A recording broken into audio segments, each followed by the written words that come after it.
Hi, I'm Becca Otis from Five Lines Pottery in Indianapolis, Indiana. And I'm Ryan Durbin from RD Ceramics, located in Southgate, Kentucky. And welcome to Wheel Talk.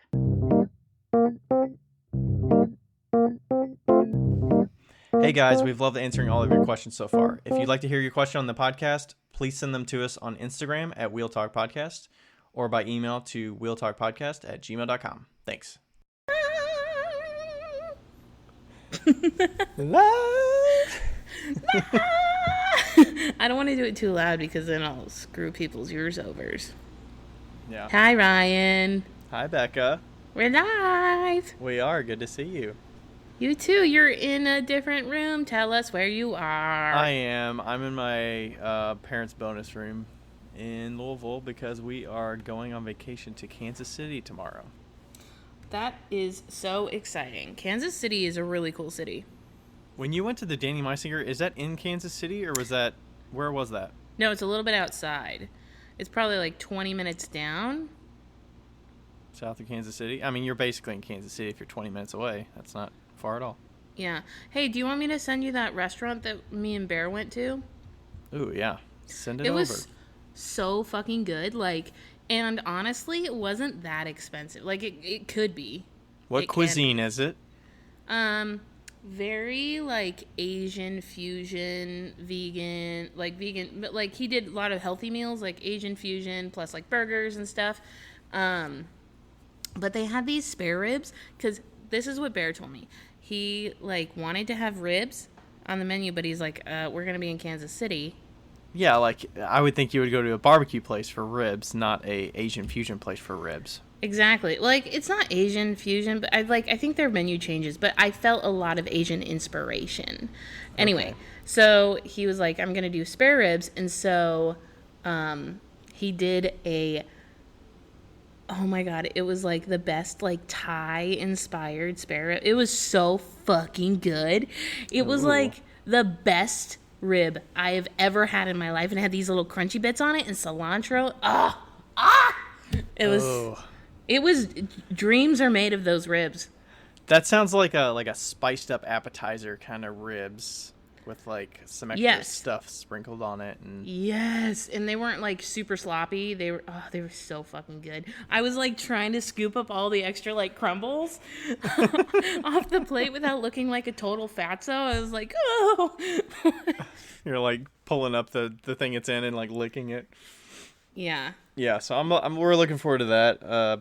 So we're going with my parents are going as well. So the four of us are going, and the main reason is we try to hit all the baseball stadiums, and we haven't been to a new one in a while. And Kansas City is it's 8 hours drive from us here, so it's not that bad.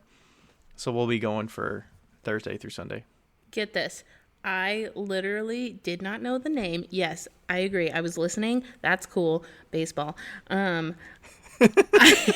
I didn't know the name, but I wanted to tell you the name of the restaurant so people can look it up too.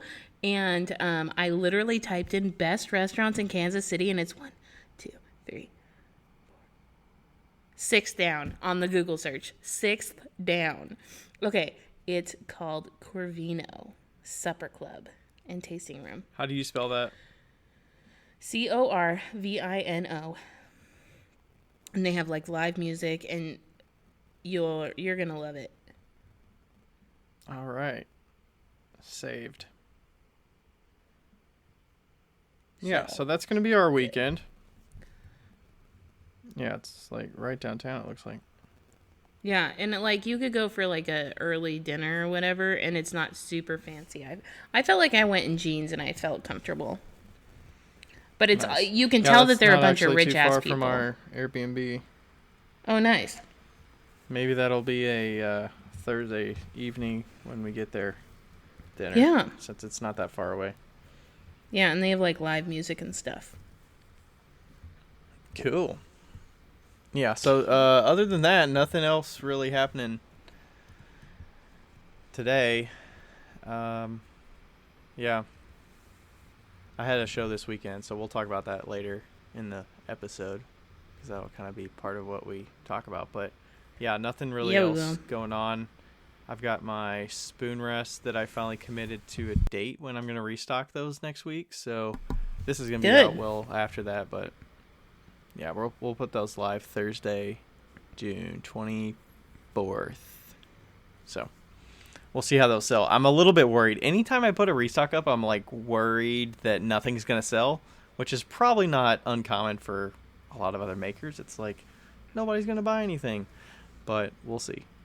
Have you ever had one where nobody bought anything?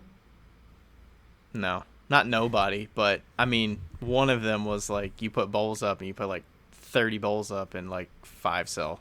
So that's a little bit disheartening. But hey. Yeah, but you wouldn't have got that sale if you didn't put those bowls up. But also, is it worth all the effort that I did for all of the bowls that I put up to get 5 sales? Did you sell any of the bowls afterwards? Yes, I did. Then yes. There's a positive way to look at it, yes. Yeah, stop being so But can I negative, say man. that in the moment I didn't feel a little bit disheartening within that 1 to 2 days? A little bit. But it's like, moving on. And there's still a number of them live on there, so people can buy them if they want. Yes. So. Indeed. All right. What about you. you? What's going on? You had a big thing happen this past weekend. Did I? Oh, yes. I What moved. did you do this weekend? I'm like, I did? Yeah, I moved in my own apartment building to another apartment. So I moved from the 3rd floor, and I was on the back of the building, and I was facing like a condo area. Like you could literally like see into the condo across the way, probably like 15 feet away. And it was like on the north side of the building, so it was super dark. And I moved to a 2-bedroom apartment that looks into the courtyard, which you can't see right now, which actually is kind of cool because nobody can see me if I can't see them. And Oh, a little sneaky. yeah, snaky. And it's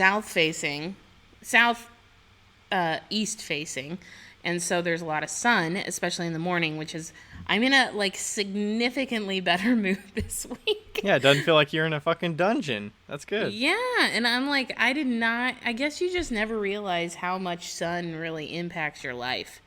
Plus, those apartments from when I went to your apartment, like they don't come equipped with a bunch of light in those rooms.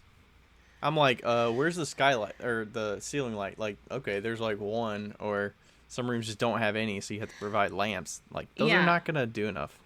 Yeah, Cameron, the lady that runs this place, like, I was talking to her yesterday, and she comes down and she goes, I literally just walked into your room and was like, what the fuck? It's so dark in here. It's like 7 p.m. And it was like 10 a.m. And I was like, I know. It's so dark. So, yeah, I moved into another apartment, and I'm really happy about it. It's got an island in the kitchen. It's only one of 4 units in the whole apartment complex that has an island. And, nice. Which is important to me because I cook a lot. And is it big enough to have like a bar stool or something like that added, or is it? Yeah, I could put a bar stool. I don't know if I will because I have a table. Right. So we'll see. And also I hate, like, it's not one of those islands that has like an overhang. I hate when you're like sitting in an island and it just like drops. You know, like there's no overhang for your feet to like sit under the table at least a little, you know? Yeah. So okay, so there is something that if you wanted to like work at it on an elevated seat, you could. Right. Yeah. But it's not ideal. But yeah, I'm really happy about it. And Dusty is borrowing a kiln from one of the guys at the studio. And so all of my pieces were bisqued. And I finally got to start painting some of them. And I took all of my paints to the studio. And I'm really excited about it. Yeah, I saw you were busy today. Yeah, and I really wasn't all that. I mean, I only painted 2 things. It's going to take a while because I like to think about it. But, yeah. But you were in the studio working, which I feel is, like I haven't seen on your stories much doing your new stuff because the kiln, right? I mean, you can't if stuff's not getting fired. Right, exactly. So, yeah, I'm really stoked that, like, I've been getting off of work at, like, around 6 o'clock. I've been doing things a lot faster because I'm happier. Nice. And also the antidepressant seems to be working. Doesn't help with the anxiety, but with the depression. So do you go from work at Gravesco to your other studio, or do you go home and then you eat something snack, or else you won't leave if you do that? Yeah, I probably wouldn't leave. Yeah, no, because the studio it's kind of like in a triangle. So my apartment, and then northeast is Gravesco, and directly east is my personal studio. So, and they're like even with each other. So I have to just go down.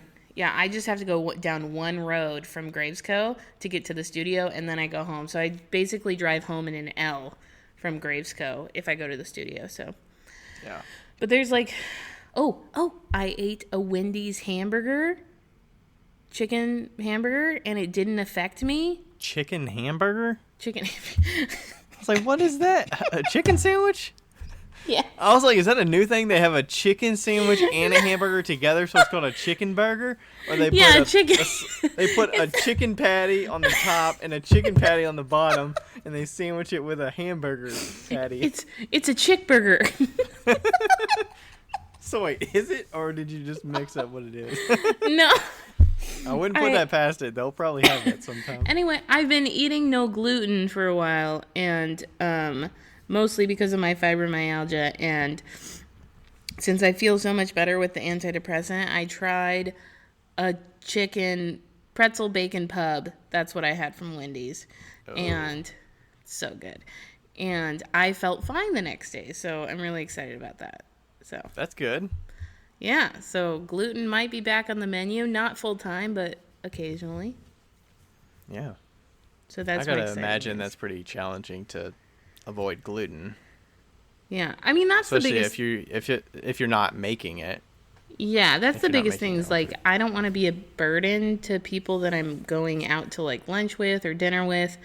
I go to my friend's house for dinner every Thursday, and I want them to be able to make whatever they want, and me to bring whatever to help them, And so that's what's kind of important for me. Yeah. So, yeah. Okay. All right. What do we want to start with here? Do we want to start with a question or a review? A question. Did you choose a review? Yeah, I'll look at one while you're reading the question. I have the question, and then you can choose a review. Okay, question. I have been trying to get a little more consistency in my drying. Currently, I have a rack that is taped up with plastic, but occasionally still have some cracking issues that are due to parts drying faster than others. My question is, what is an optimal humidity level for drying and or temperature? That's from Roy Crofton. All right. It's from Roycroft Ron. Roycroft Ron. No, Roycroft. Mycroft. Roycroft? Is Roycroft a word? I don't know. Roycroft? This is like when Barbara Stoneware. We did, Barbara Stoneware.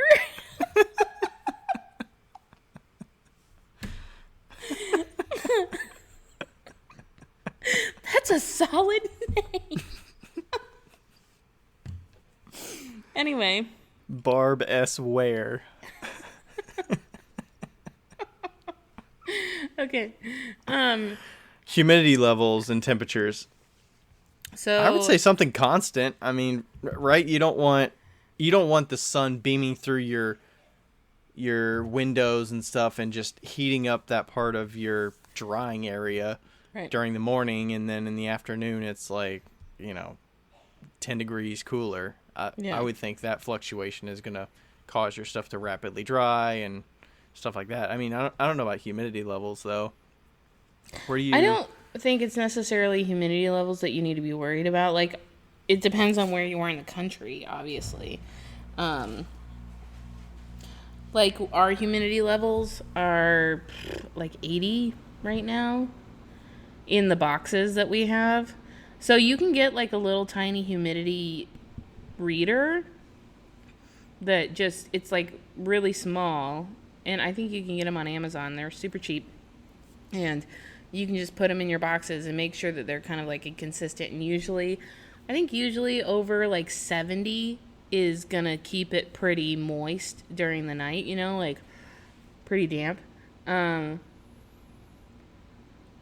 But what's the ways to adjust that? Is there I guess there's dehumidifiers and there's humidifiers, right? So yeah. So like when I was in the basement in Washington, I literally had a dehumidifier all through the winter because it was so humid. Yeah. But and that's gonna. And were you also like leaving the pieces uncovered? Yeah. Throughout that time, and you would use the dehumidifier because you work rapidly anyways. Yeah. I assume at that point you were kind of working quickly and going through a lot of pieces. So. Yeah, I think that also, if you're like having cracking around like handle joints, a lot of people will wrap like plastic just around the handle. Some people put like wax around it. Right. But like as far as temperature goes, it's really not about temperature as much as it is. I mean, yes, temperature has a lot to do with it, but it's a lot to do with how much air is moving through your space. And that's how, Yeah. Being conscious of where the vents are, where the air is coming out of them, and how cold or hot it is. And are you there when the air is running a lot? Are you in the middle of the summer and the AC's blasting and blowing on stuff? Can you move your stuff to a different tabletop so that it gets out of the way of that, where you don't want it to dry quickly, or you don't want one side of it to dry faster than the other and stuff like that? And like you want to be looking at, especially, I mean, if you're working, we're just not, I think this is a good question, like for humidity and drying and stuff like that, but I feel like we should talk about the fact that you're getting cracking, probably, I would imagine, in joints, probably a handle joint, and it may not be that. It may be that you're actually putting too much moisture between the joint. Like, you're putting too much, like water slip or slip like between that. the joint. Like, you could put some vinegar in that slip, and that might help. You could maybe lessen the slip. I find that if it's too moist, it does crack a little bit more. Or if the moisture levels aren't the same either. I've had mugs that are too dry, and you try to attach a handle. You put the little extra water around the attachment point before you stick the handle on there, but it doesn't give it enough time for the moisture to catch up. Yeah. When my mug has been past the dry of where it should be for a handle, and you try to rehydrate or dunk the mug in water before you put the handle on, and like those tend to crack more for me. But I generally always cover my mugs with fresh handles overnight for sure. Overnight. Yeah, I think that's a good practice. At a minimum. If you have the time and the space. And, but yeah, I mean, like, it may not be just the humidity and the levels. Like, I was having issues with my porcelain when I was in Washington, and it was not the way I was drying stuff. It was the clay. 150% it was the clay. We went through so many different tests, and it was always the clay. So, we talked about that a little bit with Link a few weeks ago. She was, we talked about the properties of like B-mix clay versus other clays that, when you're putting handles on, B-mix almost like I can expect that it is going to be more prone to cracking around the handle joint. And we talked about that because of I think it was the amount of moisture in it, and it holds moisture a lot, and then when it dries, it wicks it all away, and it tends to shrink and stuff like that. Yeah. So. Yeah, so keep that in mind. But I would say just make sure your box is like completely closed. Like if you're making a damp shelf, make sure it's completely enclosed. Like make it as solid as you can. We use shower curtains with glass beads on the bottom so they hang down and they don't like flail up with the wind. And do you have like magnets and stuff? Yeah, I put magnets on mine or just clamps. But I have a metal shelf, so I do magnets. And then and the thickness of the plastic has a big part of it too. If it's too thin, then it's still drying. You're like, oh, it's covered in plastic, but there's levels of plastic thicknesses. Like you said, shower curtain, like that's really thick. I don't know how thick that is, but yeah. Oh, I didn't know that the thickness of the plastic mattered. Well, yeah, I mean, just think of it. How thick is the plastic of a Rubbermaid container for a damp box versus just a thin... True. Or have you ever used like Kroger, like grocery bags to just cover pieces or something? If you got desperate, you just put one over it. The thinness of the plastic does matter because it's going to dry quicker. I mean, you think plastic is plastic and it's like a barrier, but it also, like, there is some influence of how thick the plastic is. Yeah. And also you may consider getting a damp box for just your mugs or whatever you're attaching your pieces to, just for like a day, and have everything incorporate to itself, and then you can take them out and let them dry as fast or as slow as you want. You know, that might be something to consider as well. Ryan has a tutorial on his Instagram for that. I don't think I ever published that. Well, fuck. I didn't because it was too long. I think IGTV was limited to 15 minutes, and I didn't want to edit it, so. And also, we did that one where we did it wrong, and I have that damn box. And I'm still, like, reaping the non-benefits from it. And I've recorded that, like, 2 or 3 times, actually. Yeah. Okay, let's go to a review. All right, this review... Thanks for that question, Roy. Yes, Roy Croft. Croftron. Lara Croft's brother, you know? Yeah. All right, this was from Gray Haired Potter. It's titled Hi, Ryan and Becca. Hi. I really enjoy listening to Wheel Talk. I've gained a lot of information from you. I started listening at about episode 78, but I have gone back to the beginning and listened to some earlier episodes too. I have enjoyed episodes with guest potters that you've had on your podcast. I think you both do a good job of putting them at ease and creating a friendly atmosphere. Maybe you were already friends with them before the podcast, but you definitely seem like friends by the end of the episode. I think that's kind of what we strive for anyways, right? Oh, I consider them friends.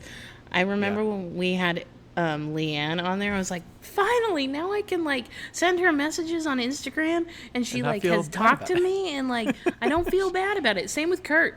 She knows me. She knows me. And same with Link, honestly. Now I text Link pretty much on a regular basis. Nice.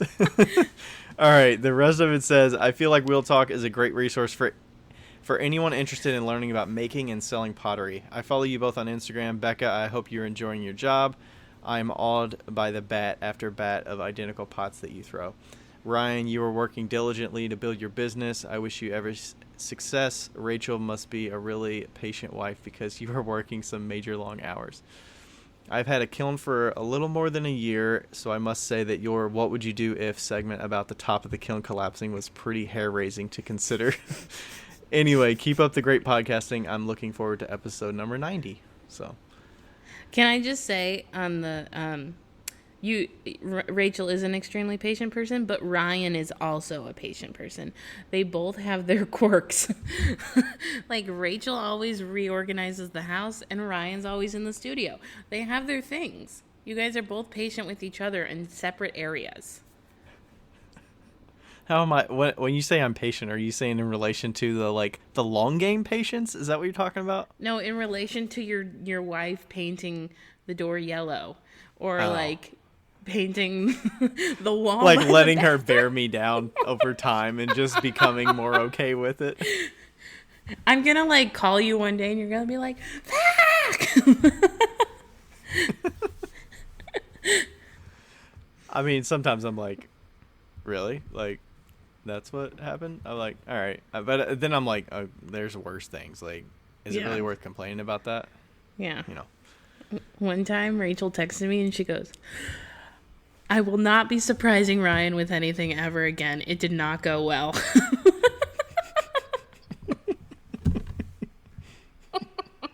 And the thing is, I'm not like, I don't feel like I like scold her for it. I just come in and I'm like, Rachel, what the fuck? Yes. Really? What the fuck? She's so like, funny. oh, what do you think? I'm like, well, it's already done now. I mean, it's going Can't do anything. be more work to just go paint over it. And one time she did it when I was coming back home from a trip for work, and she painted the entryway. I think you heard about this, but she painted the entryway like a macaroni yellow orange. Yeah, that's the one I'm talking about. She hated it. Oh, I thought you meant the door. Okay. Oh, wait, no, it was the door. And then she hated the yellow. Okay, yes. Yeah, it was a yellow orange. We got back and she was like, what do you think? And I'm like, I don't know. And then she was like, Yeah, I was actually being nauseated, like, seeing it. She was. So she was like, yeah, we have to change this. I don't know. I tried to surprise you. It didn't really work out. But. That's so funny. Oh, Rachel, I love you. So does he. Oh, it was your anniversary this week, too. Happy anniversary. It was. That was over the weekend. We spent the anniversary at a show. So nice. Usually we're not like gift givers. I think you already know that. People out there might already know that. But we don't like exchange gifts because inevitably you forget what the hell you gave each other. I forgot what I got for Christmas last year. Or, I forget. I feel like we become like numb to getting things because you just tend to forget them unless they have some special meeting. So we usually do trips or go out to dinner or something like that. So I don't know that we did anything major for this year, but we were at the show all day, and then you got her a fan. I bought the fan, yes, so it'd be more bearable at the show. I did have a portable fan that she had all to herself. So that's probably the best gift you could ever give. and then we got home safely and got home a little early so she can kind of chill out, and we got some pizza, and yeah. That sounds like a great anniversary. Yeah. Made some money, ate some pizza. What could go wrong? Yeah, it was great. So, all right. I think we're good to go into the topic for today. Mm-hmm. So I came up with this topic a few weeks ago. I was just kind of spitballing a little bit about shows because it's kind of near and dear to me because it's my favorite way to sell. But I kind of titled this like Makings of a Great Show, which could be like characteristics of what makes me feel like it's a positive experience as a seller. Yeah. And then maybe some other things of, what could go into your decision making of whether you want to do a show again or not, and some factors that could affect that. So that's kind of the base of what we're hoping to talk about today. And I sketched up a bunch of these things, so I don't know if Becca's going to be just asking all the questions, but we'll have some back and forth because Becca sold a number of shows, even if, most of the ones she sold at were the same Leavenworth over and over throughout like 3 years you did it? Yeah. But I mean, you've had a number of experiences with customers and I've done other shows too, but it was in the beginning beginning of my career. Also, I was going to say that this title makes me think it's a musical. That's oh gosh. I did not write this title with the intention of it being a musical. Yes, that sounds like something I would come up with, right? The musical title? No. Yeah, absolutely. Unless it'd have to be a country musical. A country musical. Yeah. I was listening to Dixie Chicks Radio today. The Chicks Radio on Amazon Music, and it made me think of you. Oh. Every time one of those songs came up, or like Shania Twain, I was like, "Yep." I was thinking about sharing it, and I didn't, but. Oh, that's so funny because I was driving home and I was listening to Shania Twain. And I thought of you. That might just be the cutest thing that's ever happened to us.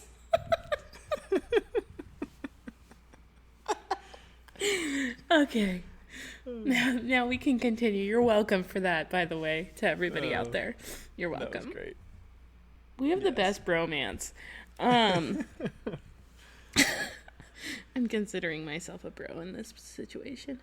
Okay, so let's talk about. I don't know. It's kind of just a mishmash of ideas, but in my note here. Yeah. So like, essentially, what do you think makes a great show? Like at the base of it, like at the solid, at the core. So a bigger factor that I'm becoming more aware of and more front of mind that makes me feel like it was a good one was like how much effort went into actually doing it. Did I enjoy myself? Mm-hmm. And if I looked back at that day, did I feel like it was beneficial for me to do it regardless of the sales. Yeah. Like That's good. at a whole, was the interactions I had with customers, was that positive? Did I feel like I represented my business well and had a good, you know, decorum with like the organizers and the fellow artists around me and stuff like that? I think that's becoming more top of mind when I look back on the day. I'm so proud of you. Look at you growing. rather than just like, were the sales good? Because a lot of the, whether I'll come back or not has to do with those things of, was setup easy? Was it what I expected? Like, did curveballs get thrown my way and I could like adjust to them, or was I, like feeling like I was struggling, or like something came up and threw me off and just killed my day, or so I think those are becoming more apparent and more appreciated the more I sell. Yeah, because I mean, like, your pieces are always going to be constant. Like, you might have new things here and there, but your like setup, your general setup is pretty much constant through the whole thing. So that's like that's your baseline essentially. Well, that's always going to stay the same, but the show is always going to change, and like the people that you interact with and all those things are it's an accumulation of interactions that come together to say, when I look back on it, is the overall number of those positive. Yeah, because really, I mean, when you go into a show and you hit those curveballs, that you're not expecting, that can set you off into a bad mood that then determines the rest of the show almost.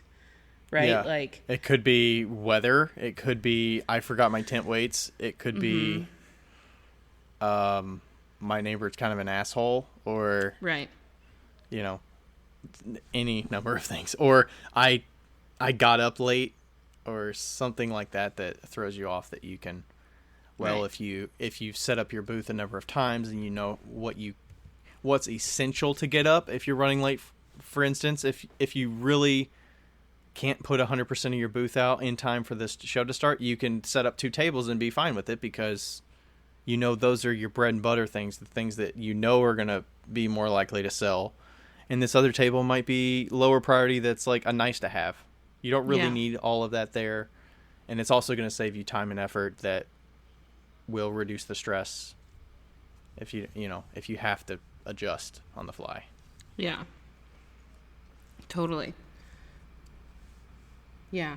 Did those kind of go into factoring when you look back at shows, or if it's a show that you picked out versus, like Leavenworth or something like that? Yeah, I think so. I mean, like, for me, it's never... it's been a lot about money, but a lot less about money from the beginning. It's mostly been about experiences. I find that I think that you would probably agree with this, is that I generally view life via experiences, and like, if I'm having a good time, it's like, I was telling you earlier today that I met somebody walking in my apartment, and it was like the first person that it was like, "Hi, how are you?" And we like had a conversation, and I was like, "This is amazing." Right. And like, it's those things that like really matter to me, and so I think that that's like the forefront of my but definitely like going into a show, and like, if something goes wrong, if you're running late, if you just have a bad attitude, it will for sure affect the rest of my sales, like, for sure. Because I'm just like, but if I'm in a good mood, like, nothing can stop me, Yeah. I'm more of this thing happened, like, let's say you forget your dolly and you're like, okay, now I got to carry all this shit. Yeah. Is there some way that you can get some help from somebody? Yeah. Ask for a dolly, or find some way to adjust with it, rather than saying, shit, I got to carry everything. Let's carry each one thing, instead of like, hey, maybe it doesn't hurt you to ask for help, or Totally. Is there something that can be done, versus like, what is the situation I'm in now and what can I do about it? Yeah. I think that you and I are very similar in that regard, where we don't let the small things really bother us anymore. I think that comes with time, But, like, also you're very willing to be like, hey, can I, like, when you're done, could I use your dolly or something like that, you know? And I'm totally willing to do that, you know? I'm also willing to help somebody out, too, like you Yeah. are. If you see somebody, like, running late and you're almost set up, like, I'm helpful to be over there and be like, hey, is there anything I can help you? Like, can I help you Totally. unload or something? Like, we're the British Because you already baking know show. they're in a bad mindset, or they're in Yeah. a rushing mindset and they're worried. So if you can just ease that a little bit for somebody when you're already ahead of the game, Yeah. plus they're probably gonna appreciate it, and that's probably gonna just make you feel better about yourself for that day that you helped somebody out. Totally. And you met somebody new. And I've always like, I don't think you've ever seen the British baking show, but, The Great British Bake Off. yeah. I've seen some of those. Rachel's watched all of them. Okay, that and also the Great Pottery Throwdown. Like, there's something about like in England, I guess their culture or something. Like our reality TV shows, everybody's like, "I'm not gonna help you. Like, you got to get into that room on time." Sucks for you. Yeah, like sucks for you. And then, but then, like on all of the British like reality shows, they're like, how can I help? Like, I'm already done. Like, what do you need? And I've always, like, that's always stuck out to me because I'm like, that's really cool. Like, they're being super considerate. And I feel like in the show market, a lot of people can be super competitive. And that's, like, I think the wrong way that we, especially as a community, should be looking at shows, especially with other potters. I mean, they're not your like, they might be your competition, but like, come on. The amount of community they are versus competition. Yeah. There's so much more your community and your peers than your adversary. And yeah, and I mean, like, how many times have you been like, I don't have that item, but you know what, that guy down the street, like that guy down the row, he does. Like, you should go down there and look at his, you know? Like, those things go a long way, I feel. Right. Yeah. Yeah, There was something that came in my mind and I forgot what I was gonna say about it, but come on, Ryan. it'll come to me. All right. Oh, I did want to say. I did remember what it was. Okay, so one of those experiences, those interactions, there was somebody that came to the show on Saturday morning, very beginning of the show, and she came up and said, "I'm a potter as well. That's local to here, and I listen to Wheel Talk." So she came specifically from social media and seeing stuff, and she came for a carved mug. So she got one of my yellow carved mugs. Her name's Bridget. That's my favorite color too. So she's in Louisville, local there, and she was just saying how much she appreciated the stuff that we share, and building each other up to educate about things that other artists and makers don't really have time to talk about, or whether it's a time thing where you just feel like you don't, like, there's other things that are more important, like making my inventory is more important than sharing my process to people for free that doesn't really do anything for me, but it helps out other people. So she was very appreciative of that and had been listening for a bit, and I wanted to share that. So thanks, Bridget, for coming by. Hi, and I wanted Bridget. to tell you that. I don't think I told you that, but I saw it on your stories and I thought that was really cool. I like that. Was that your first like real, like in the wild sighting? I think it might have been, or just at, I think at ClayCon West we had some people that came up and said they were listening to it, but that was 2019. I mean, that was 4 months into us actually doing it. No, so. ClayCon West doesn't matter. That doesn't count. You mean just like public that's not in the space of just potters?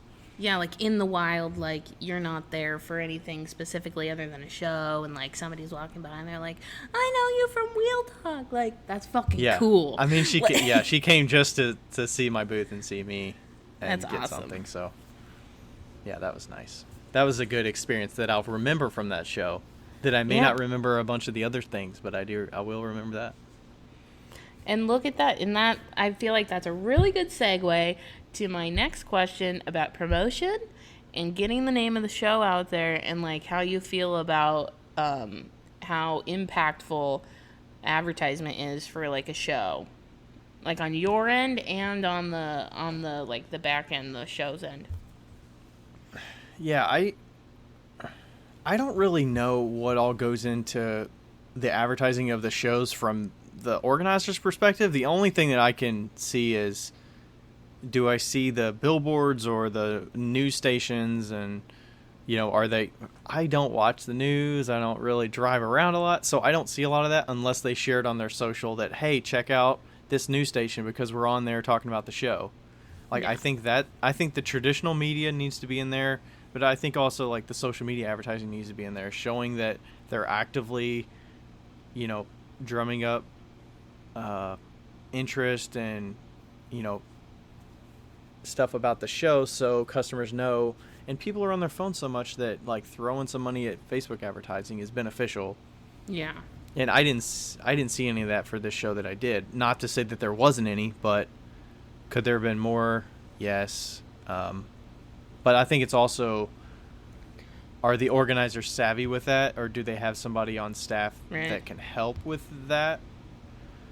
I was, advertising for the show and like tagging them in different posts over time or in my stories, and like I didn't see any of them reposted. That's a simple thing, but also like, do they know how to do that? Do they not? Is it priority for them?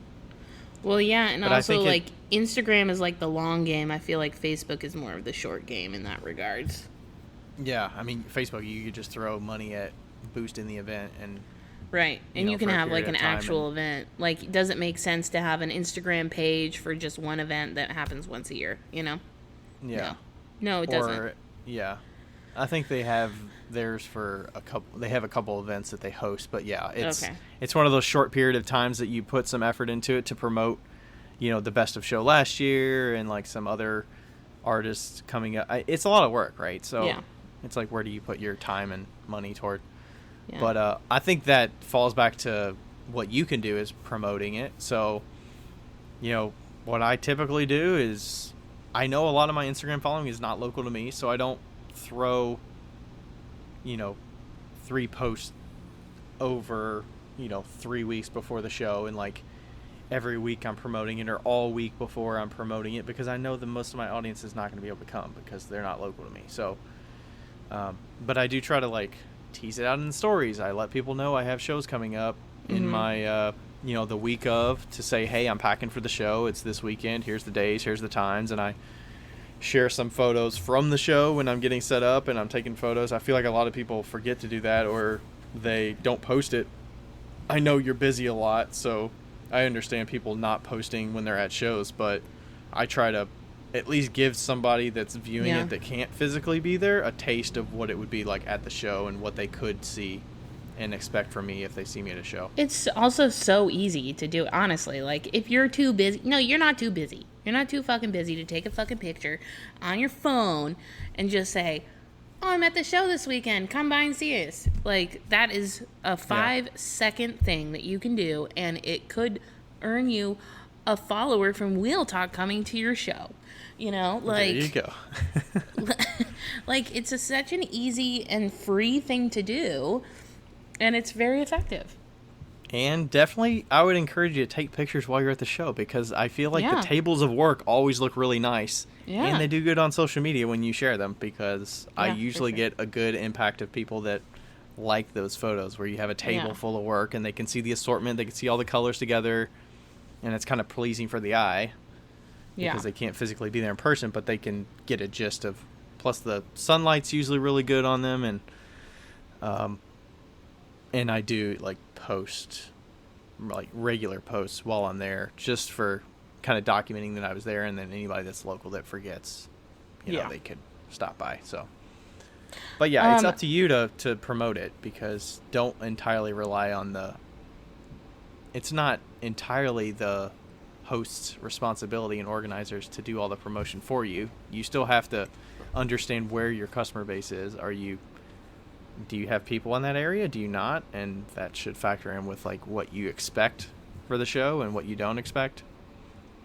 Yeah. For sales or just people coming to buy your stuff. I have a question. Because I felt like we probably should have started with this. How was your show this weekend? No. Like, was it a good show or was it a bad show? It was a average show. Okay. I was gonna say above average, but I don't want to say above average. If it, like, on the whole, it was average. How much did you make? I made 1,700. Okay. I think that was. How much you spend? I think that was gross. $200 for the booth. Okay. I mean, you almost made 10 times, so that's okay. Yeah, I was expecting to make about 2,000. I think for the weekend. The first day was 1,000. The second day was like 700. And it was hot as fuck, though. The reason I say average was because of that effort and the, what do you call that? The time. Not like the time lost doing the show versus doing something else. Whatever you call that. I don't know. I don't know either. It's like the time cost or something. I don't know. But yeah, the heat was killer. I'm getting more aware of the show is not just the 2 days. It's the Thursday of the Wednesday, Thursday of prepping the car so that I have everything I need. It's the Thursday night drive, 2 hours to be here a day before. It's the Friday setup. It's the Saturday, Sunday event. It's the teardown Sunday. It's the drive home. It's the getting the meals and all that effort, and then the like tail off on Monday, Tuesday when you're like not ready to get back to full steam. But it's like a fucking vacation when you like come back and you're like, I need a day. Yeah, it's not a 2-day thing. It's like a 4-day thing. Mm-hmm. And that was my first 2-day show of the year. So it was good to get that one under my belt now, I think, because there's one coming up in July in Berea that is a 3-day. It's a Friday, Saturday, Sunday. And I feel like that has better potential to be a great show. And Can I come for that one? Yeah, you can. Do you know where Berea's at? Not a clue. It's a little bit south of Lexington. Yeah. It's actually a big pottery area. Like their college there make pottery and they sell it, and it's a pretty good like craft town, and they do a lot of like brew making, and like they're very craft heavy there. So I think you'll like it. It's in a park. Bear, come and meet us there, and then I'll be there, and we can have a grand old time. I was just started singing the grand old flag. Okay, moving on. Yeah, we'll talk about it, and I want to come and help you sell at a show. That'll be fun. Yeah. These 2-day shows are the biggest reason I was saying the average was the heat. It was if the weather was like 75, I would say it was probably going to be above average because the sales would have been better, and then also just I wouldn't have been so exhausted and miserable. Like Rachel was there, and she was at the end of it like laying on the ground with the fan on her because she was like it was cooler that way instead of just sitting down, just so hot. Where it was like in the 90s or mid 90s maybe. Oh, that's not low bad. 90s. I felt bad for the people walking around shopping. So I'm like, if you don't have a cold drink constantly while you're walking around, it is miserable. Okay, so did you have a cold dish towel that you draped over your shoulders? Because that's the trick. I did. I like to keep the wash rag just to like keep the sweat off me. I did the whole dish towel with the ice and stuff. Like I had a bag with ice in it and did that and got it wet and stuff. And you put it around your neck, but it keeps you okay for like 15 minutes or 10 minutes. And then it's just wet and like warm because it's already accustomed to like no, your you body got to take it off and flick it. That's how you get it cold again. Flick it. You just flick it? Flick it. Yeah, you flick it a few times, and then the air cools the water down again. Yeah. Also, you can sticky air cools the water. Yeah. Also, you can just dunk your whole T-shirt in water. No, I'm not doing that. I'm not doing that. 100% done that. I mean, you've jumped in the fucking river like with your show organizer. It's 110 degrees in Leavenworth, so it's like. Oh my god! Like when me and Val were there last weekend, jump in the river. It was 100 degrees in Leavenworth. Now it is a dry heat, and I completely 150% understand the difference between a dry heat and a humid heat. I understand it's totally different, but it's still fucking hot, and so yeah. I mean, I've done the works. Also, Has it ever gotten so hot that your pots were too hot to touch? I mean, there were people touching the pots on this one table. They were like, "Ooh, those are really hot." Like, I felt like I could have put an egg in there and it would have cooked really nicely Yes. inside my spoon rest. Yeah, that's so funny. Okay. We got distracted. I'm sorry. Can I tell you a funny story from the beginning of it? Yes, please. Okay, so we set up Friday and we have our tent walls and stuff on there, and then I get there Saturday morning, and it was a booth across from me, and there was a guy sitting there. I think it was the husband of the maker that was like helping her set up, but he was just sitting there watching, like he wasn't really doing anything at that point. And he looks over and I'm tearing the walls off, and he's like, "Oh, you're gonna take all your walls off, huh? You're not keeping any of them up?" And I'm like, "Nope." That was a bad mistake. And I was like, "What? Did I took the walls down?" Yeah, because then you can't shade yourself. No, it was good. The thing is, I set the booth up in a U shape outward. Uh-huh. And everybody else had the whole inward booth thing, the old school like. Oh, yeah. So I was actually right in the middle of the tent, and everybody had the tables on the outside. But the way that the sun shifted throughout the day, the edge of the tent was all under shade. Nice. At least on more than half of the booth, it was under shade. So customers were fine. But it was one of those where I got that question, and Rachel was like put off a little bit, and I was like, yeah, I feel like it was like a condescending, like, oh, you're not going to put your walls down. Like, yeah. Keep your walls up. Because all the people on both sides of me had their walls up. Like they're in their little bubble, you know? You probably sold better than them. And I had the tent walls down and all the stuff on the, I didn't do the old school, like, U shape where people walk into the booth. I think people appreciated it. I got that from COVID, and I adjusted, and I tried it, and I think it was appreciated. Okay, I feel like we're sidetracking a little bit, but I think it's important because it's hot and we need to talk about this shit. How to keep cool in your tent. Okay, so also, if you're at a show and your neighbors are nice, attaching your walls to their tent and making a tent is extremely helpful.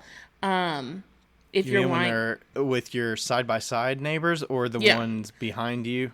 Well, anything. With anybody that's lined up with you, you can make your walls and scoot them over and then just roll them up and clamp them to their walls, and it'll make a little tent, and it cools everybody down because it's, there's no heat coming through. Because usually you're like 2 feet apart, 3 feet apart or whatever.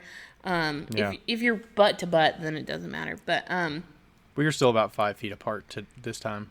Yeah, and so that would have been a really good time to like just scoot your walls over and close them up, because then everybody's customers are like in the shade. So that's really nice. Also, you can put fans up in the top of your booth, and also portable air conditioners. You can sometimes find them at Goodwill. And how is that powered? Just by a plug-in. So if you have power at a show, then that's when those work. But yes. A lot of those Home Depot Ryobi fans were around. I bet this weekend. Yeah. I felt bad for the artists that didn't have any fans. They had the hand fan. And I was like, oh man, that's brutal.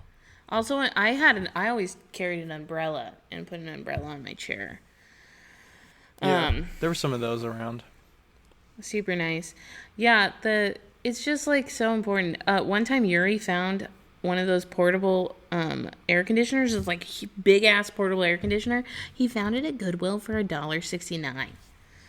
Oh my gosh. It was on a Monday. On a Monday. They're just giving shit away. Well, because they always price the tags from the week before at $1.79 or whatever on the Monday. And he found it. It's where you like hide it. You go there the week before, you hide it somewhere, and then they find it and they're like, all right, I'm coming back on Monday. Yeah. But yeah, those are my tips. And also putting your feet in water helps too.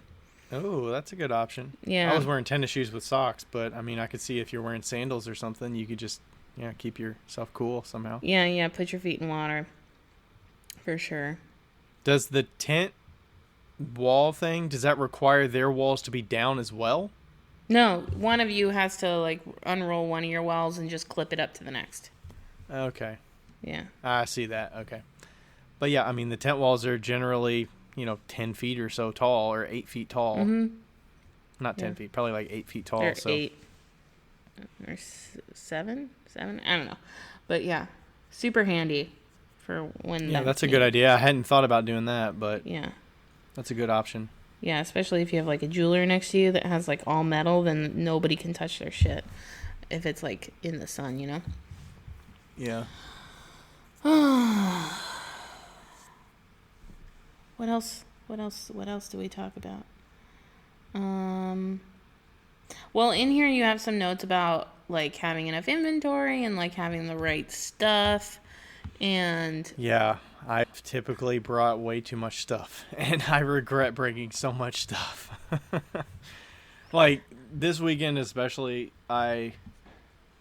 it's tough because you judge it based on a good show that you've had in the past, and at least that's how I think about it. I'm like, okay, I had a really good show on, May 1st, and it was a one-day show for 6 hours, and I sold so much stuff. I sold like 55 spoon rests. So I'm like, for a 2-day show, I might sell that many spoon rests again. So I need to bring that many or like 80 spoon rests or 100 spoon rests, so I have enough options.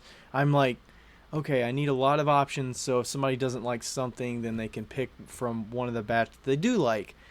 And inevitably, I bring way too many of stuff. Like, I brought way too many shot glasses because the shot glasses with the airplanes didn't really sell that much. Shot glasses didn't really sell that much anyways, and I think it's the type of show you're at.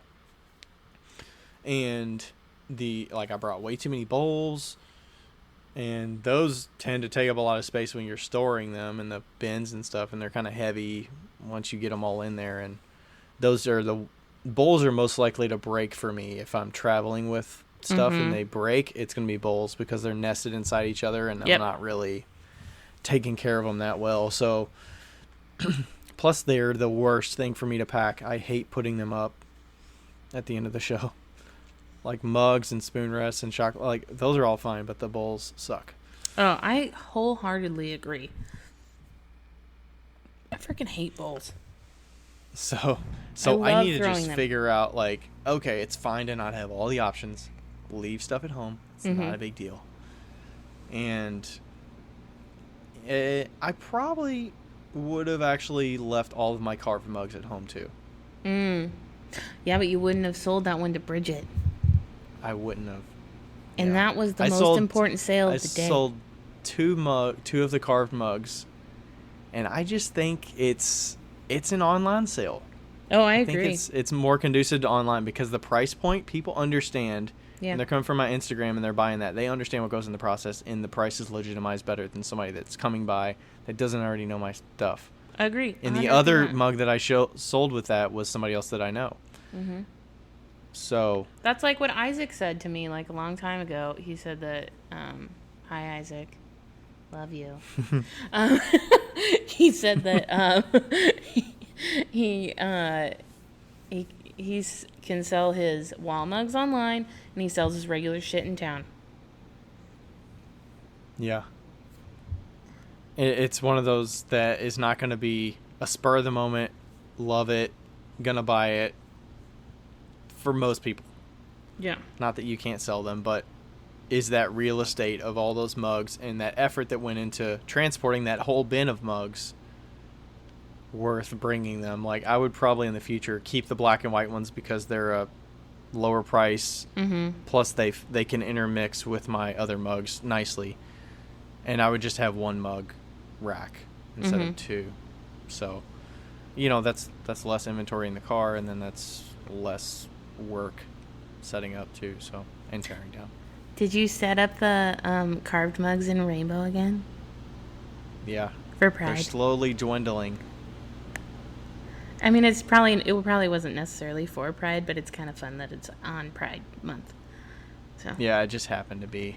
Yeah. But I get a lot of eyeballs on them when they're walking by, and they're like, oh look, and they like turn back and they're like, oh look at those. See, maybe you have to keep them because they're your gotcha. They're your, like, what did we used to call that? They're your, like, We called them cute puppies. I mean, I called them little puppies that'll like draw people in. Yeah, That's what yeah. I said the airplanes Totally. were, but Yeah, they're like a cute puppy.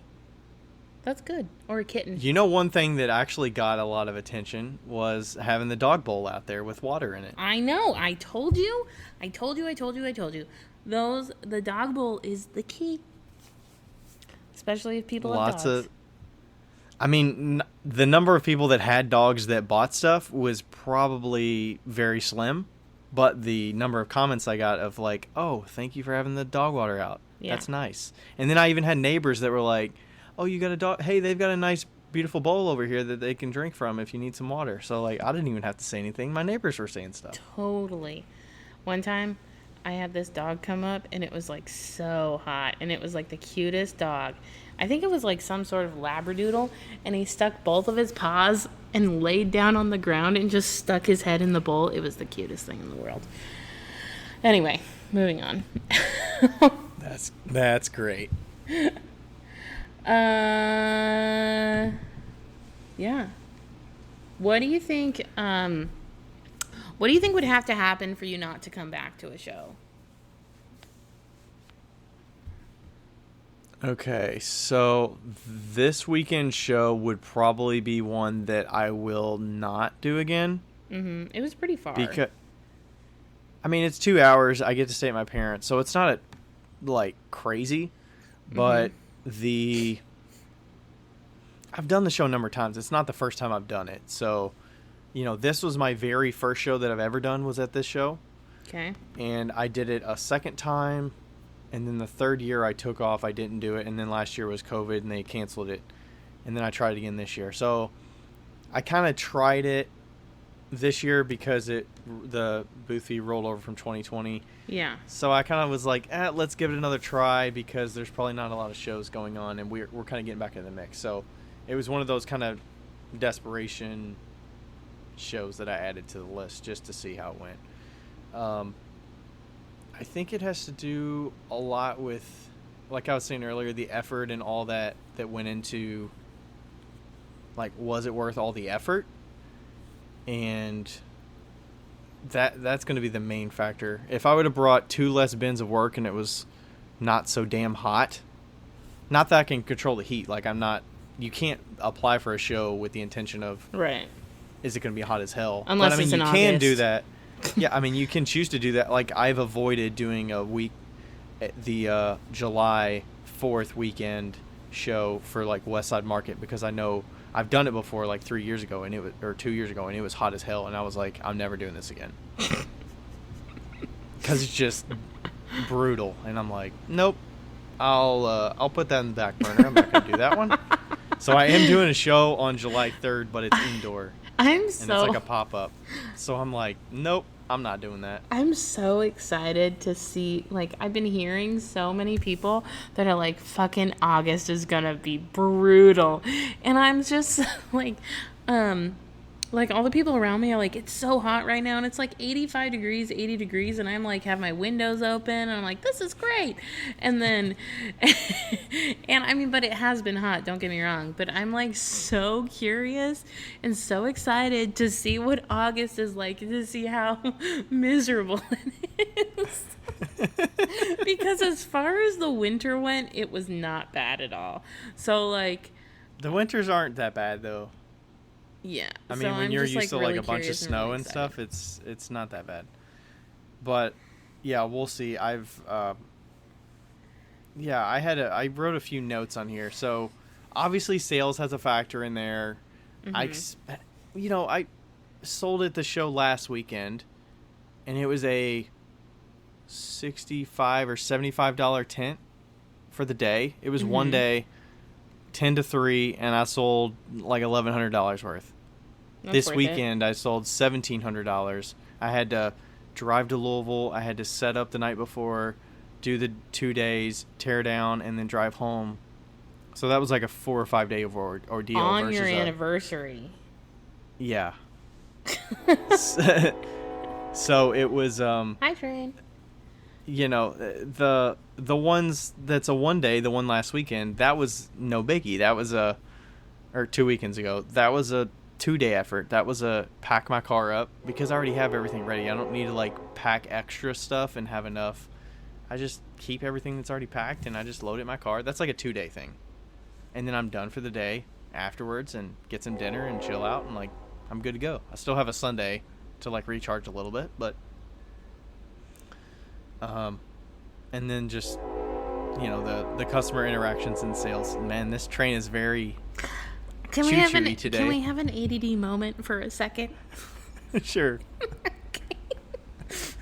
So, somebody, like when I was moving, literally somebody messaged me and said, wait, are we going to be able to hear the train on the podcast still? And I was like, yes, the train will still be there. So here's my thought. Somebody was worried that we weren't going to have a third host anymore. They thought we were booting the third host. Yes. So here's my thought. I think that in our intro, we need to introduce the train, and I think that we should have a competition for the name. We should have a name competition for train, and then in the intro, just have a train, like have it whistle, and then we need to catch it when it does it and like not talk. Right. I think it's pretty much on the hour. So that's what. So this is a plan, okay? We'll have a competition of what the train's name is, and then starting our second year of podcasting, the train can be our third host. Oh my gosh, this is great. It's gonna be like, I'm Ryan Durham from RD Ceramics in Southgate, Kentucky, and I'm Becca Otis from Five Lives Poly in Monroe, Washington, and it's just gonna be like.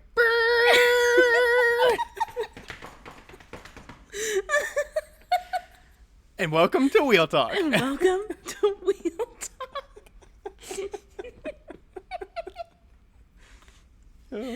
so excited for this.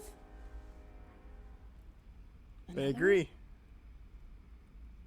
I think we have another one coming. Anyway, moving on. This has been a great clusterfuck of... Yeah, there's another one. So those are the main factors that would factor into whether I'm going to do it again or not.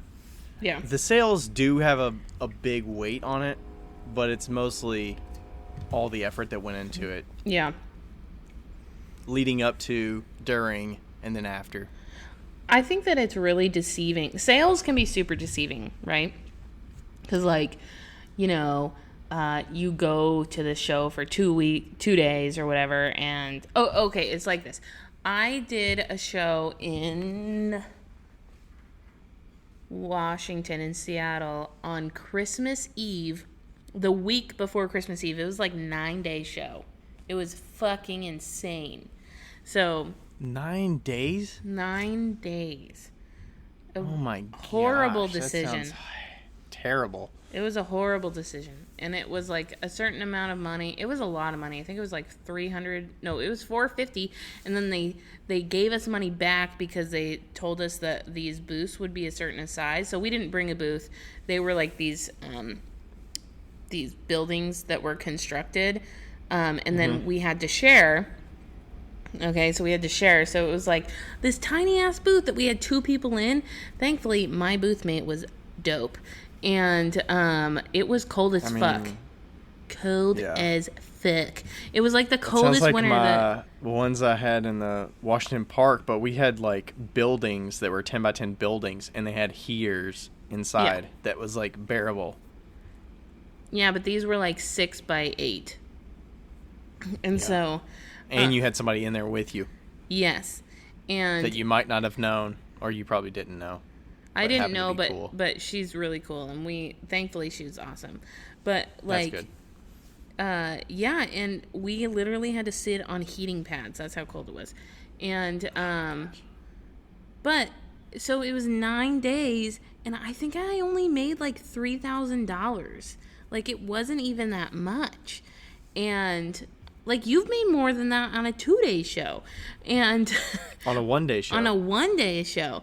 And, like, I think I only... let's be clear. I did not have great pottery back then. It wasn't fantastic. It wasn't bad, but it wasn't fantastic. And But like I think about it now, and I'm like, I would never do that again, ever, ever. But at the time, I was like, oh yeah, I made money, like it's great, and I'm like, oh god, no, no, no, no, no, no, no, no. Like the amount of effort that went through it, I like there was so many days. I fired all. It was back when I was firing on my front porch. Fired all night. Like woke up, unloaded. Like it was terrible. How much do you think the type of work that you sell and you make factors into that? Because for me, I rely heavily on quantity of sales. That's what's going to get me a good number. It's not buying 5 big ticket items that's going to give me a good day or a bad day. It's, did I make 30 sales or 40 sales this day? Yeah. That's going to add up to the expectation that I have. So I rely heavily on the number of customers coming through, because I need to convert, let's say 30% of the people that come to the booth, or 50% or something like that. Because I know a lot of them are going to buy smaller ticket items like spoon rests that are $15 a pop.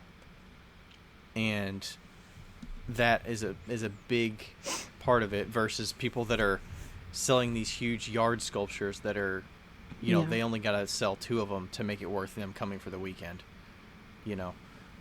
I think that has a lot to do with it as well. Yeah. Yeah, I mean, it's like, ideally, you have everything from a $1,500 piece to a $20 piece, Obviously, because then if you sell that $1,500 piece, you're like, sweet, fuck yeah,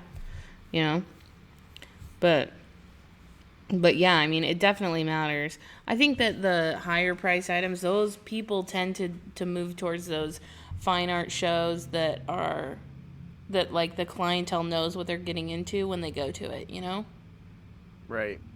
I usually feel like that for the yard art people that have the big sculptures, or the painters that have the big things. Mm-hmm. I mean, the photographers can get away with having a bigger variety of work. I mean, maybe the other ones can have the ability to have that variety of price point like you're talking about. Yeah. But I feel that way about when I look at like the painters. I'm like, how many did they sell, or how many do they need to sell to make it worth it? Because I couldn't do that. Like, I get the little highs of each sale. Yeah.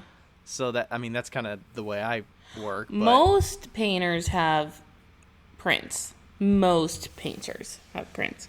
And they also have jaclés, which are like prints that are framed, essentially. But yeah, like they do have like a variation, but some painters don't. Like there's some painters that just go in there only originals, and yeah, I mean, it is like one painting can make that whole entire weekend. But yeah, that's tough. It's tough. Like I've seen both in the same show. That they have to set their booths up is so much more than me. Even though I have a lot of things to put out, like the effort to get my tent up, because a lot of them have the poles and stuff, and like that's way a lot of work. Those like gnarly tents that have like what are those called, the like ever something. It's got they got the domes and stuff normally, and it's like the tent, the poles that go together. Yeah, and they're like the ugliest yellow brown color, like beige color in the United States. It's like the worst color. It looks like a pea-stained white or something. Yeah.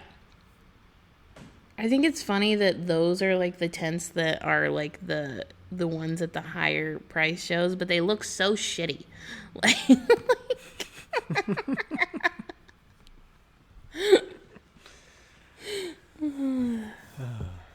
Something funny from the end of the show. So it was, the timing was weird with actually the timing was a big factor that could play into whether I do it again or not. The show both days was 11 to 5 both days. Hot as hell, right? So the Saturday, it was tailing off the last hour and a half, like starting at 3 to 3:30 until 5. It was pretty long. And then generally, I feel like the 2-day shows, they typically end the Sunday an hour earlier, right? Is that, I feel like that's typical as a show goer and as a seller that knows a lot of shows and or the ones that I apply Yeah, to. I feel like Generally, it starts at the same time, but it ends an hour earlier. And if just it's hot for as fuck, they're mostly like, for the pack it sake of up. the artist. Yeah. Yeah. So theirs was don't tear down before 5. And I was like, man, why did we even start at 11? I feel like it should have been 10 to 4 and then 10 to 3 Yeah. or something like that. Because by the time we hit 3 o'clock on Sunday, it was definitely dead. And it was just so hot. I feel like that hour at the end is mostly for the artists to like, hey, like, we're done here. Yeah, like go around to the other artists and be like, what do you got left? Like, what do you want to trade? So the person next to me was a painter, and they started tearing down at like 4:30 or 4:15. Painters have like no chill. They're like, fuck you. And it was interesting because there was a customer that was up the way, and they were talking to somebody else, and it might have been another painter, and they were like, hey, you should go down and check out this booth. And it was the painting booth that was tearing down. And they came up, and they were like, hey, how's it going? We heard from a friend of ours that we should check out your booth. And they were like 95% tore down of their work, and then the tent was still up, so they were like almost done. And it was kind of the odd conversation, and they were like, hey, do you have like an Instagram or a Facebook or website we can look up, expecting that they would just hand over a business card. And they were like, no, sorry, do you want us to unpack? And they were like kind of like taking the stuff off to like show them, like that's one of the reasons where you don't like unpack early, because it's like you never know. Like, I play it out to the end, see what happens. I'm fine if I get a $15 sale at the end. Like, I don't care. But that's just me. I don't know.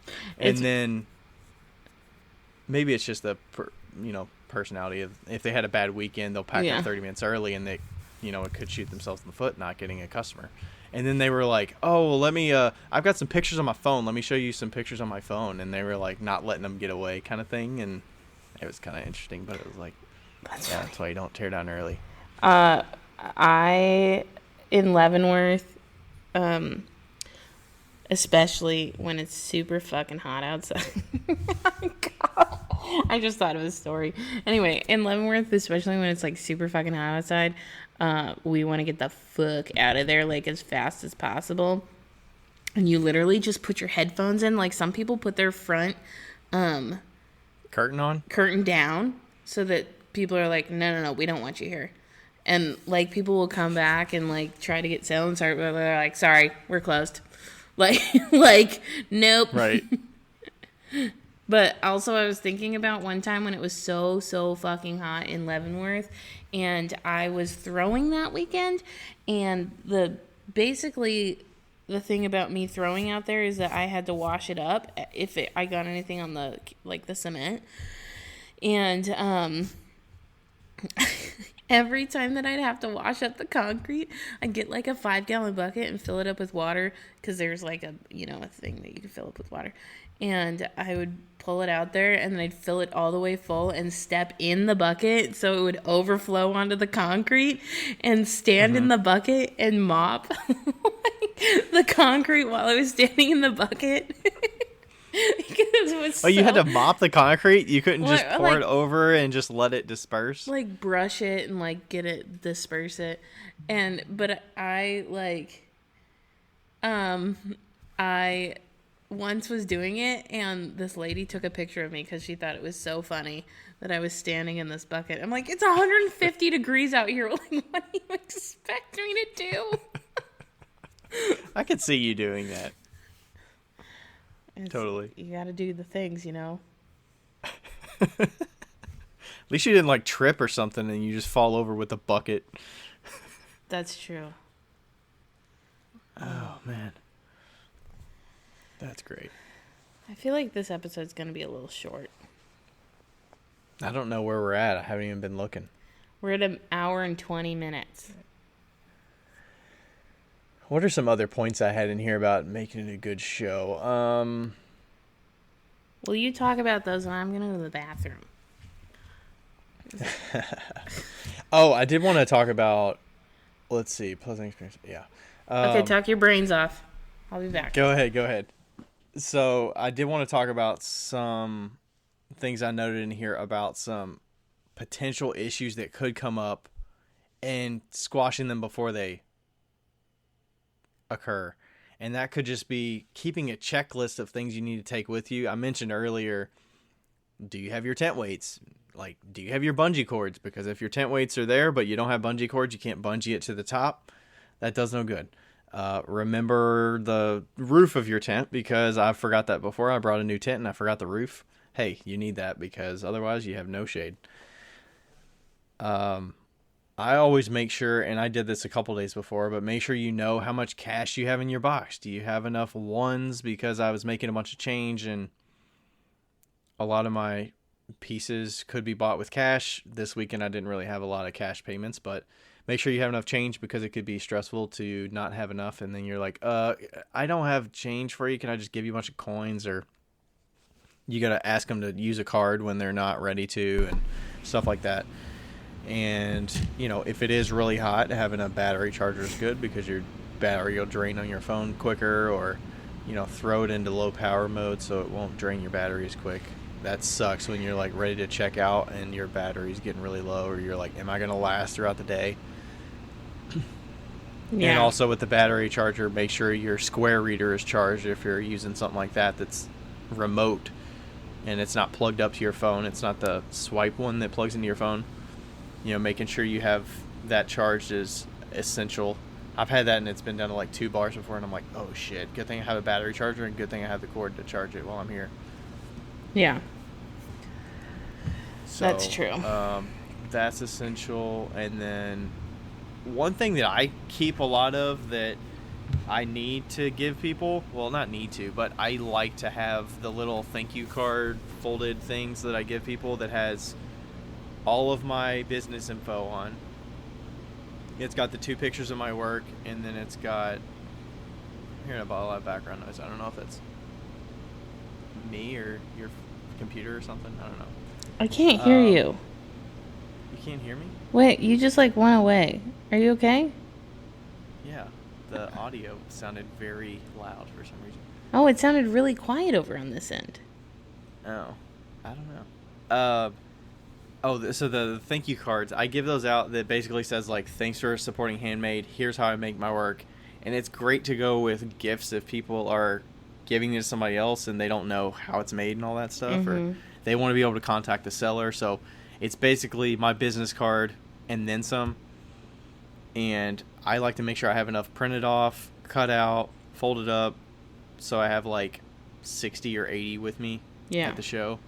And then I always have the little what shows to find me at next, because it's like, hey, I've got 6 other shows. If somebody comes back and sees me, they can use a coupon that I have on the bottom of that sheet to come back and be a repeat customer, or they could buy online if they like their stuff and they want to, maybe they gift that to somebody but they want to come back and buy something for themselves, or, you know, something spurs in their mind, they start using the item more and they're like, you know what, I want to get a mug now. So it's a way for them to just be a repeat customer. And then it was also a good time for me to talk up. A lot of people there were asking what other shows I do or whatever shows I have coming up. And then I was doing the talking up the Backyard Craft Show that I have coming up in July, which is the only other show that I have in Louisville. And it was nice to be like, hey, I'm doing this show in July. We started it last year during the pandemic when there were no shows going on. July 24th. Oh, good to know. Saturday, July 24th. Cool. And it was like, hey, it's going to be 5 minutes up the road. And then there was actually a customer that was there that said, hey, I came to your show. It was at your parents' or something. Damn it, you should have had like a little card that you put in everybody's bag. I was your backyard thinking of that, but we did not get there quick enough with the printing of a flyer. But I did give them the sheet when they would ask that, even if they bought something or didn't buy something. I would give them the sheet with the upcoming shows, and I would circle the Backyard Craft Show. Okay, good. I'd talk with them about it, and even a couple people I wrote the address down. Yeah. Because otherwise, it's a hurdle. They have to go to the website to find the address.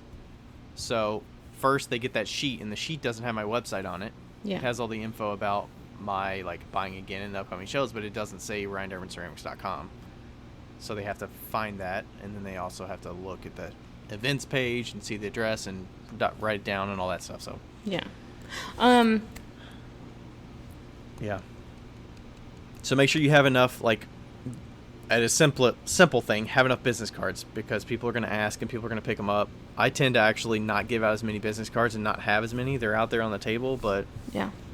some people are just browsing and they just want to take something easy. So I don't feel bad about letting them take those. And some people are like, keep the business cards close to the chest and they wait for somebody to ask for it so they don't give them out. Yeah. Because some people feel like it's a waste, and the number of people that actually do something with the business card is so slim that they just don't even give them out unless they get asked. So I think it's really good to tape a business card to your table and have a note next to it that says, take a picture. But also have enough bags. I feel yes. like now would be Bags. like, how many times have I given away mugs because I forgot all my bags or I needed more, and somebody was driving through Leavenworth, and so I was like, could you please go to my house and grab these bags out of my kitchen? The door's not locked. Yeah. Yeah, I brought an extra large bag of bags. I actually didn't need to dig into them. If I sold as much on Sunday as I did on Saturday, I would have been almost at capacity to run out of some of the smaller bags. Yeah. But that's why I only have one size. Good to have them there if you need them. And Cubs whatnot, fan. So. Cubs fan. I might need to order some more bags. I think I've got a whole other case of my smallest ones, but I think I'm getting almost to capacity on my Cub. I might have another 100 left or 150. But if you don't know what we're talking about, Cub is the name of the bags that I use. And Ryan uses them too, but he also uses the rosé bag. Right? I think it's called Rose. I don't think it has the accent on it. I think it's It's rosé. considered a rose. Because it's for wine bottles. Right? No, it's not. Oh, it's the little one. It is rose. It is It's rose. only like 6 inches tall or Yeah. 7 inches He tall. also uses the tiny ass bag that costs the exact same amount of money, and it actually might even be more expensive than the It's Cub. not tiny ass. It's Rose and it's Cub. Unless you're considering the Rose the tiny ass bag. Yeah, the rose is the tiny ass bag. Okay, I was gonna say I have sleeves too. Those are just for spoon rest. If people just buy a spoon rest, I just put that in a sleeve. Wow. Cheap. Kidding. It's nice. I get 1,000 and it was like not that much money. Son of a bitch. Cheap. Try to throw that in there. Once the show. And I wasn't calling you a son of a bitch. I was saying son of a bitch, you got me. Son of a bitch. I also want to say, if you haven't been laughing through this entire show, I feel like this might be one of the funniest shows we've done. Or maybe it's the funniest show to me. I haven't eaten any food today, so I'm kind of a little delirious. Do we have anything else? Do you have anything for? I mean, what do you prioritize with a show, and what makes it good or bad, or whether you wouldn't return or not? I know this was a lot of me talking, but Oh yeah, you have a lot of good things to say. What's forefront in your mind about shows? I mean, I've done a bigger variety of shows than you have probably, but well, I you could think have different priorities with. Wow, all of a sudden got really quiet. You don't have your towel on your computer? That's what's going on. There's actually a little blanket in front of it. I see. Anyway, yeah, I've done like a lot of Christmas shows that are like central checkout shows, and because obviously that's like during a time that Leavenworth wouldn't be going, and it's Christmas, and I think that I mean, like, I look at how much work I have to do, especially during Christmas time, because that's such a busy time already. So if it's one of those ones that I can drop it and leave it, those are great. I love those shows where you can just like, it's a central checkout. Everybody leaves out the same like door, and they they have like cash registers, and then you get like an assigned number, and then when you just label all your work with that number. Yeah, on with the that bottom number, with the and price then tag. they put it in the register for that. And I've done a few shows like that, and that's how Leavenworth works too, but it's a little different. But those ones, I really like those ones because it's such minimal effort. You just like drop it off. And if I don't make a ton of money on those shows, it doesn't really matter to me, because it's like all I did was set it up. and take it down. Like, that's it. Do you interact with customers at the table throughout the day? No. Typically? No. You usually aren't physically there at all? You're not even there. Yeah. And a lot of them, Oh. you couldn't even be there. Like, you like, wouldn't be able to, like, be present. See, I do. Space. The only shows that have been like that for me are the Queen City Clay ones, the holiday ones, and they take a 20% cut. But I feel like I need to be there to sell. If I wasn't physically there, I would probably sell like 70% of what I would sell if I was physically there, or 60%. Yeah. Like, well, But that's also an easy show for me. But you're like, it's set up so that you can sell your stuff. Like, these ones aren't even set up. These are set up like a store.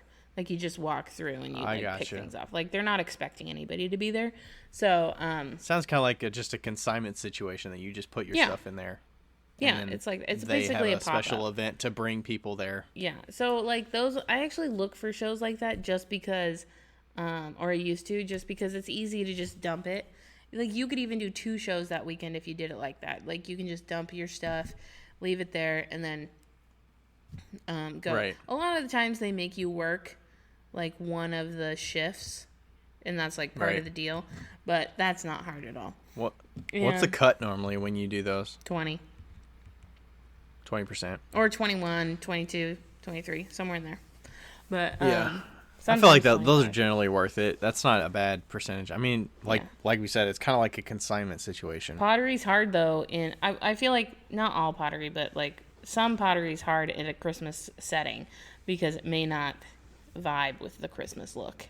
You know, you gotta kind of fit it. Are you generally doing that among other potters? No, that are it's there, like or it's you're the only potter? Yeah. And then there's a lot of like Christmas themed. Exactly. Fabric and textiles. So all that kind of... I look for those, and like those ones. If I don't make a ton of money, I'm still probably gonna go back because it's like no. You know, if I lose money, obviously, no. But, like... Such low effort. Yeah, but it's such low effort that it's like, well, why not? And so I've had a lot of shows. That's most of the show that I do during the winter. And, I mean... But, like, regular stand-up shows, like, where you go in, I think that also I look for security. If there's, like, if you're leaving overnight, you know, they need to have security. Like, there are some shows where you have to pack up that night and then set up the next morning again on a 2-day show. And, like, fuck that. Like, run away. If you run away. If that. It's not worth that effort. Yeah, if you have to do this. I actually had to do that at, oh, it was the Washington Park show. I did one in the fall, but it was out in the square. So it was literally in the park downtown. Yeah. So, like, great during the day. At night, kind of questionable. But it's also a really big park, and it's like they're not going to have security just roaming. I mean, they could, but if they only have 10 tents out there, is it worth having security for 10 tents? Right. So you pay for 2 days, but you have to tear down.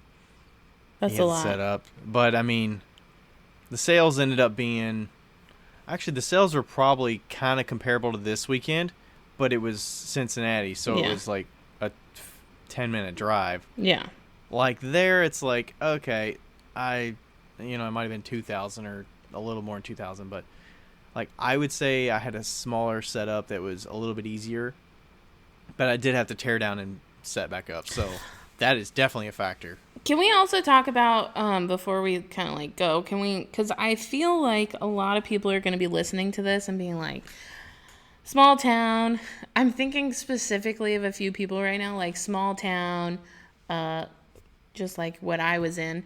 And, the show that you go to maybe doesn't make $1,000. Like, what were you making at the beginning? Like, when you started doing shows and, like, when you were starting, like, $1,000, $4,000, $2,000, like, that's a lot of, like, that's a lot. Like, it's a lot of money. And I feel like it takes time to get to that. And sometimes it doesn't. Sometimes you have this, like, weird magic touch. But let's talk about, like, what you started at versus what you're ending at. Yeah, if I want to compare that exact same show, my very first show, 2016, summer, I made $900 in my very first one. For what show? The Arts on the Green. It was the exact same show. Okay. And what did you make this year? But it was $900 for 2 days. This year I made 1,700. Okay. So you almost That's doubled. 1,700 is the best I've ever done at that show. I think 2 years ago when I did it, or 3 years ago when I did it, it probably increased to maybe like 1,500 or 1,200 or something like that. But it wasn't significant year over year. It was like $400 compared to the year before. But looking at the growth of my work, it's not enough to make it for 2 days. Well, for my very first show, $900 over 2 days was like, oh, I'm ecstatic because I sold $900. I think I still spent like 150 or 200 for the booth, but I sold 900. So I was like, hey, I have no expectations. I'm just happy to be doing a show. Yeah. But I mean, hey, I get really happy about doing a farmer's market down the street from me. The booth is $25 and I'm happy about a $600 day. That's a good day for me because it's an easy 4-hour setup. It's in the morning, and I could be in and out of there in 30 minutes. See, and I think the difference between like some place that you're at and like some place where I was at is that, like, especially on the West Coast, they don't really appreciate pottery, I feel like, as much as they do in the middle of the country for some reason. But like for you, a good farmer's market is $600. For me, a fantastic farmer's market was $300. Like, the best you could get to was $300, and it was like what, a $20 whatever, but that still was worth it. I'm not expecting 600 typically for a farmer's market. I've grown to expect at least 400 because of doing it all in 2020. But I but guess I see what you're saying is that, like, especially in different parts of the country, there are different expectations for what a show gives you, and you shouldn't like look past that, because what you're giving, like the numbers that you're giving to everybody out there, is like I think exceptionally good. Like, you're doing quite well, Yeah, I think this is all based on my own situation. Yeah. And my history of selling, of what I come to expect. Right. And expecting 2,000 from this show could seem like, whoa, I would be ecstatic about 1,700 when you thought you were going to get 2,000, or I'm happy that I made twice my booth fee or something. Yeah. And like the fact that you're in Cincinnati, there's like pottery collectors in Cincinnati, like, it's a thing, like it is. And there's a lot of shows. People become accustomed to seeing a lot of pottery. Right. They go to shows to look for pottery. Exactly. So like that's the thing. Like, whereas in Washington, if you go to a show, you can expect 1 to 2 other potters maybe. And like, nobody's there looking for the potters. They're there looking for the jewelers. They're there looking, they're not necessarily there looking for the potters. So I feel like that should be, at least acknowledged, just because I know if I was listening to this, I'd be like, meh. like, yeah. Yeah, don't feel like you make $2,000 at a show, and I think that that's normal. Right. Depending on where you're from, depending on what type of city you're in, what like how big your town is, that you have to have realistic expectations for the surroundings that you're in for the show that you go to. Yeah. And I'm not complaining about the sales. It's just, no. This is the situation that I'm in. Definitely not. Based on my time commitments and the number of shows that I'm doing in a year, if I need to pick out 18 shows a year, I'm like, this is a long game of the whole year. Yeah. The year as a whole, I have so many shows, and doing a show that's 2 days, 1 weekend is going to be a chunk of time that I can't get back. That if I had that weekend to work on more work, or work on, wholesale order or something else that was more comfortable than dealing with the heat and the travel and all that stuff that become a factor besides just the number at the end of it that I sold. All of that is becoming more front of mind, so that I know that all of that has an impact on whether it was worth it or not. Totally. And I think I didn't definitely. Yeah. No, I'm just saying that for the people out there that. Yeah. And like, I think about the first like big show I did, which was my very first show, and I made like $1,200, and I was like, yeah, I'm fucking killing it. And I think that I spent so fucking much money on the booth, because I didn't know what I was doing. I think I spent like $600. And How was your inventory after that show? Was it drained because of that? Or No, not necessarily. It was it so okay? beginning. It was like so much at the beginning.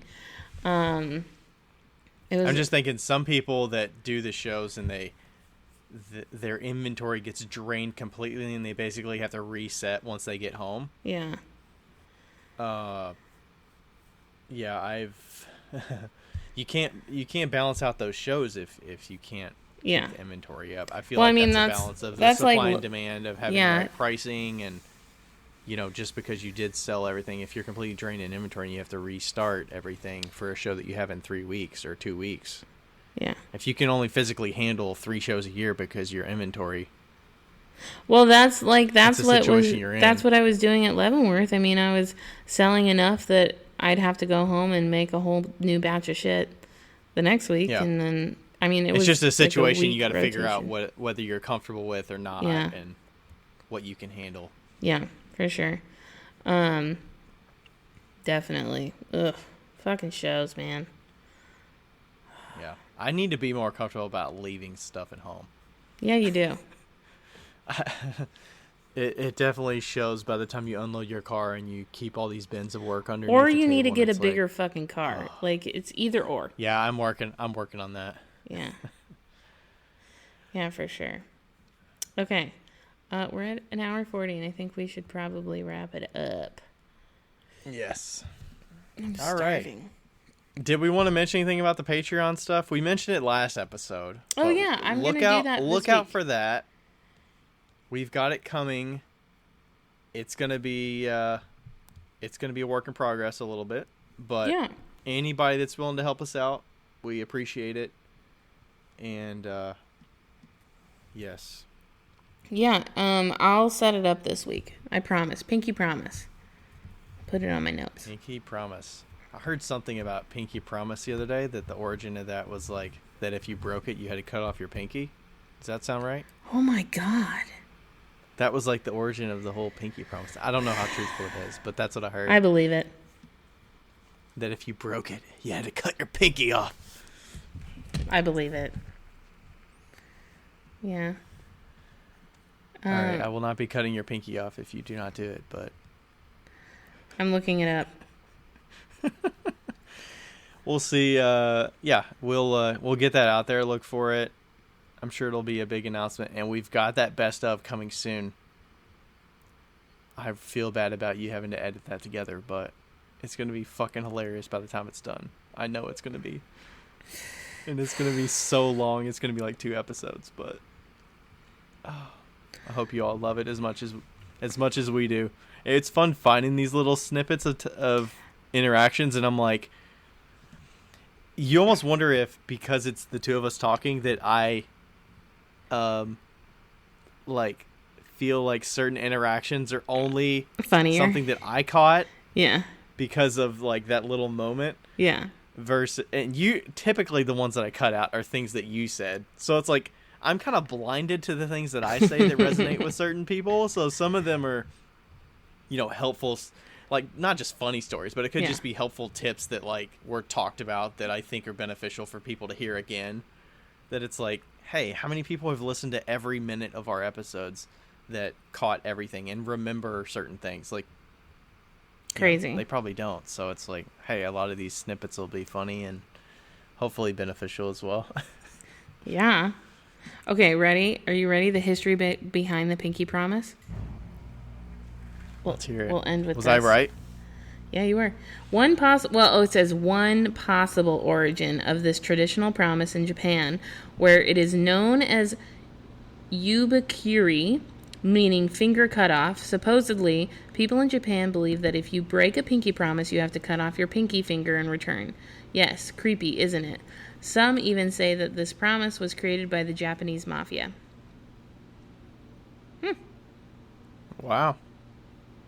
Oh, here's some alternatives. Some alternatives to the good old pinky promise. In the ancient Hebrew culture, if a person wanted to make an oath or a promise to someone, they had to touch the thigh of the said person and then only promise it.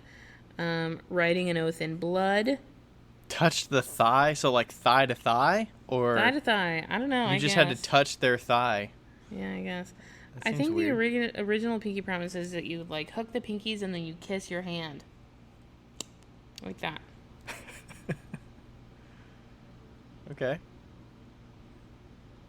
Yeah. Anyway, All right. there we go. And we're done. The more you know. The more you know. All right. Later. All right. Thanks everybody for listening. We'll see you Yeah. next time. Bye. All right. Bye. Hey guys, thank you so much for listening to our podcast. We really appreciate it and we're having so much fun. If you want to follow us individually on Instagram, you totally can. Ryan's Instagram handle is @RDCeramics and mine is 5 Lines Pottery. That's the number 5. We would love to hear from you, and don't forget to write us a review on our podcast. We read every single one of them and we totally appreciate them. They help us out an awful lot and they also put smiles on our faces. I hope you guys continue to listen and we love you. Thanks. Bye.